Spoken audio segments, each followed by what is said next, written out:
अस्सलाम वालेकुम। आज मैं आपको दो कॉर्नर सोफ़ा के बारे में बताऊंगा। एक गोल्डन कलर में है और एक ग्रे कलर में। आप इनमें से कौन सा चूज़ करोगे? अगर आप हमारी वीडियो पे नए हो तो काइंडली लाइक करो, चैनल को सब्सक्राइब करो। चलो इस वीडियो को शुरू करते हैं। ये गोल्डन कॉर्नर सोफ़ा उन लोगों के लिए बेस्ट है जो अपने ड्राइंग रूम को रॉयल और लग्जरी लुक देना चाहते हैं। इस कलर में वार्म है, रूम को ब्राइट और प्रीमियम फील देता है। अगर आप गेस्ट के लिए स्टाइलिश सेटअप चाहते हैं तो ये परफेक्ट चॉइस है। ये ग्रे कॉर्नर सोफा मॉडर्न और डिसेंट लुक देता है। अगर आप गेस्ट्स के लिए स्टाइलिश सेटअप चाहते हैं तो ये परफेक्ट चॉइस है।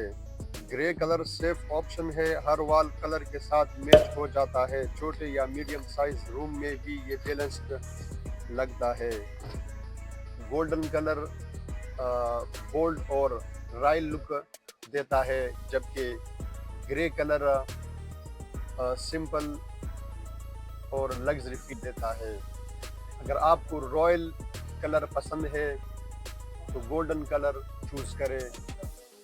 अगर डिसेंट और मॉडर्न लुक चाहते हैं तो ग्रे कलर सेलेक्ट करें। कमेंट्स में बताएं आप क्या लेंगे। और आखिर में इसका रेट भी मैं आपको बता रहा हूँ। इसका जो रेट है वो तकरीबन 60,000 रुपये इसका रेट है। तो अगर आपको इस रेट में ये सोफ़ा पसंद आया है तो हमसे रब्ता कर सकते हो और हम आपको इसको डिलीवर कर सकेंगे। Thank you.